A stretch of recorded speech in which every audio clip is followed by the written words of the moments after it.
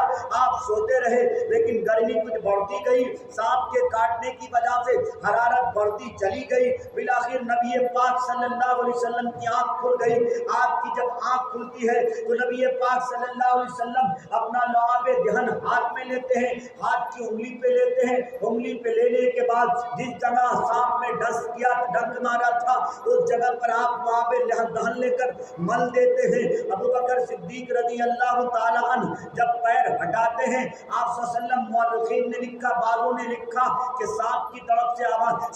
طرف سے آواز آئی، میرے محبوب صلی اللہ علیہ وسلم مجھے گوارا نہیں، میں اس بات کو قطعی نہیں چاہتا تھا کہ ابو بکر کو میں تکلیف پہنچاؤں، لیکن ہاں میرے دل میں عشق رسول کی چنگاری لگی تھی، میں محمد رسول اللہ کی زیارت کے لیے تڑپ رہا تھا، بے چینی کی کیفیت تھی، میں نے ابو بکر کو اس لیے ڈسا ہے، میں نے ابو بکر کو اس لیے ڈنک مارا تھا کہ ابو بکر پیر ہٹاؤ تو صحیح، محبوب کے چہرے کی زیارت کر تو لوں، لیکن ایسا ہی ہوا، آپ کی آنکھ کھل گئی۔ بہرحال حضرت ابو بکر صدیق نے کہا آپ کو کہنا چاہیے تھا، لیکن ابو بکر صدیق نے جواب دیا، اے میرے محبوب، سو جان آپ پر قربان ہوں، دراصل میں یہ نہیں چاہتا تھا کہ ابو بکر کو سانپ نے ڈس لیا اور سانپ کے ڈسنے کی وجہ سے آپ کو حرکت دوں، آپ کو میں ہلاؤں، آپ کو میں جگنے کے لیے کہوں، یہ ابو بکر کے عشق کو گوارا نہ تھا۔ بتاؤ آج کون ایسا مسلمان ہے جو ابو بکر کے ڈگر پر چلتا؟ نبی پاک صلی اللہ علیہ وسلم کی تعلیمات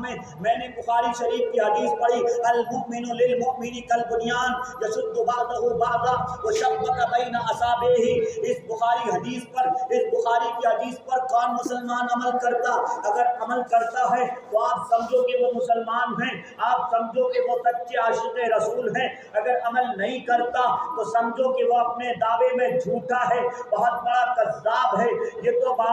تو یوں ہی سمجھو کہ ایک طرف زبان میں بات کچھ اور ہے، دل میں بات کچھ اور ہے۔ کچھ لوگوں کی عادت ایسی ہی ہوا کرتی ہے، جب وہ لوگوں کے پاس بیٹھتے تھے تو کچھ اور بولا کرتے، جب وہ لوگوں کے پاس سے ہٹ جاتے تو کچھ اور بولا کرتے۔ ایسے ہی لوگوں کو منافق کہا جاتا۔ منافق کی کئی قسمیں ہوا کرتی، منافق کی ایک قسم یہ بھی ہے، جب بولے گا جھوٹ بولے گا، بات پہ قسمیں کھائے گا، اپنی بات منوانے کی کوشش کرے گا۔ میرے دوستوں، میرے کلمہ شریف بھائیوں، آپ سب جمع ہوئے ہیں، اس جمع ہونے کا مقصد کیا ہے؟ مقصد یہ ہے نبی کی سچی رسالت کو پہچان سکے، نبی کی سچی سنت کو پہچان سکے۔ عشق رسول کا طریقہ کیا ہے؟ طریقہ وہی ہے جو نبی پاک صلی اللہ علیہ وسلم نے حضرات صحابہ کرام کو سکھایا۔ میرے دوستوں، میرے کلمہ شریف بھائیوں، اگر ہم سب کو کامیاب ہونا ہے، حضرات صحابہ کرام نے سوال پہلے ہی کر چکا تھا کہ آپ کے رحلت فرما جانے کے بعد، آپ کے پردہ فرما جانے کے بعد ہم کس کے ڈگر پر چلے؟ ایک قول ابو بکر صدیق کا، ایک قول عمر فاروق کا، ایک قول عثمان غنی کا۔ نبی پاک صلی اللہ علیہ وسلم نے فرمایا سب سے پہلے ابو بکر صدیق کے قول کو دیکھنا، عمر فاروق کے قول کو دیکھنا، یعنی ایک کے بعد دیگر جو ترتیب بنی ہوئی ہے اس ترتیب کو دیکھنا۔ لیکن یاد رکھنا، تم نے میرے زمانہ کو نہ پایا، میرے حضرت ابو بکر صدیق کے زمانہ کو نہ پایا، عمر فاروق کے زمانہ کو نہ پایا، عثمان غنی کے زمانہ کو نہ پایا، علی مرتضیٰ کے زمانہ کو نہ پایا، تو یاد رکھنا ما انا علیہ و اصحابی، جس ڈگر پر میں تھا، جس ڈگر پر میرے صحابہ تھے، صحابہ کی ذات جس ڈگر پر چلی تھی، صحابہ کا نقش قدم جس ڈگر پر ہو،